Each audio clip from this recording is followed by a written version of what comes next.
Hello, ladies and gentlemen. Welcome back to another episode here on African Confessions. The following story that you're going to be listening to, it comes from a translation of a message that I received, and the translation of the message, it reads like this. Hello, Brother Nashi, how are you? Can you please post my own story as hidden identity?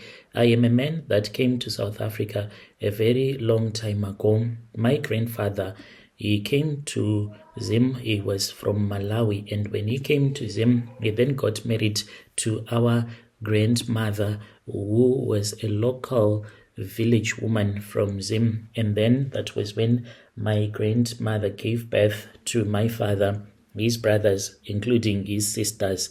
So my grandfather, he was a well-known man. He used to give a lot of traditional healers their powers that they had.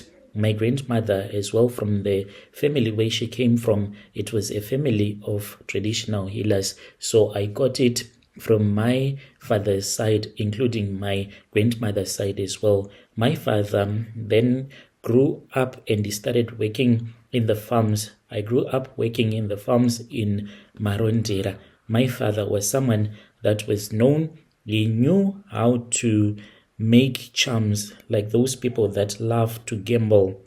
My father used to give people in the farms the charms to gamble, and those that would go to town wanting quick money, he used to give them as well some charms to make money as quickly as possible. My father stopped working, but he was still staying at the farm compound. He was a well-known traditional healer as well. Even the white men that he used to work for did not chase my father away, because he used to come to my father and ask for some blessings, especially when it will be time to plant the tobacco. He would come to my father asking for blessings, and he would take my father into his vehicle.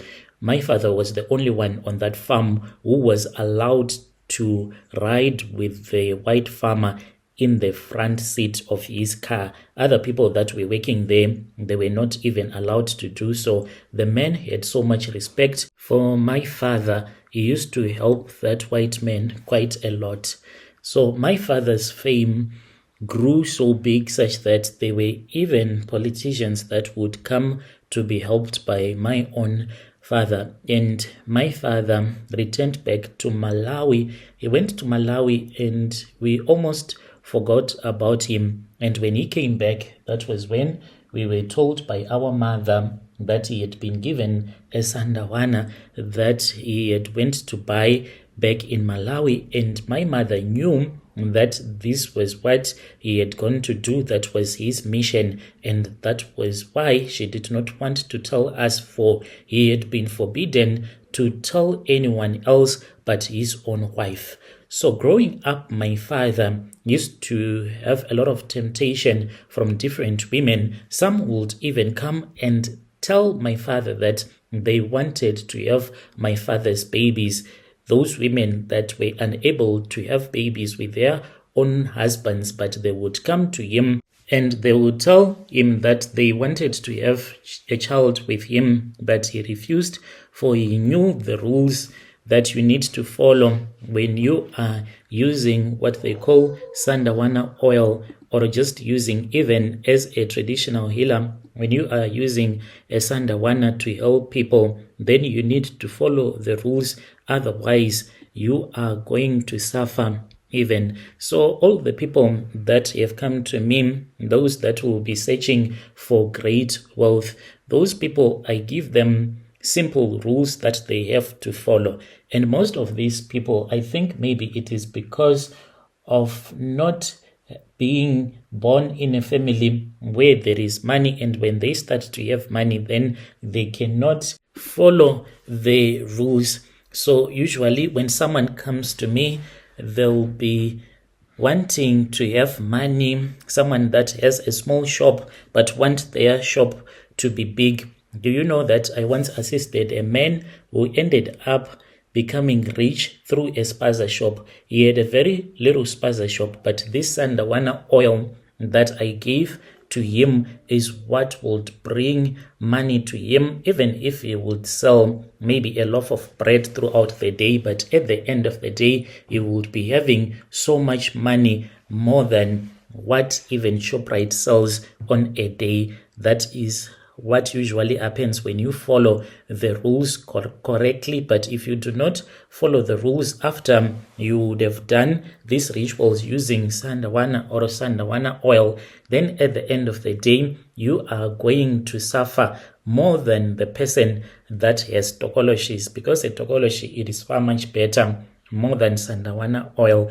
If you are being assisted by a healer that do not know what they are doing, do not be given this type of oil, for it comes from Mozambique or it comes from Malawi. You need to have a traditional healer that has connections with healers in Malawi, just in case if things were to go wrong, he can go back to Mozambique or to Malawi on your behalf so that he can fix whatever that would have gone wrong in your life. Do not just accept this oil from anyone.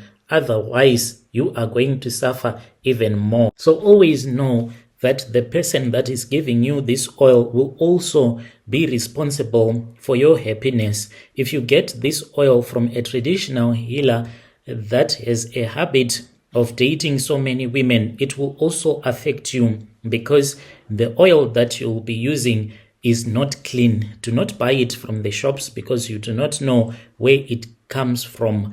So my father, his Sandawana, is the one that I am still using, but not only me, as a family, because my brothers and my sisters, they are also traditional healers. One is in Mozambique, another one is back in Zim, and I am the one that is here in South Africa. So this Sandawana oil, if we give it food to eat, when it urinates the oil, or when it poops, that is where we get the oil as well.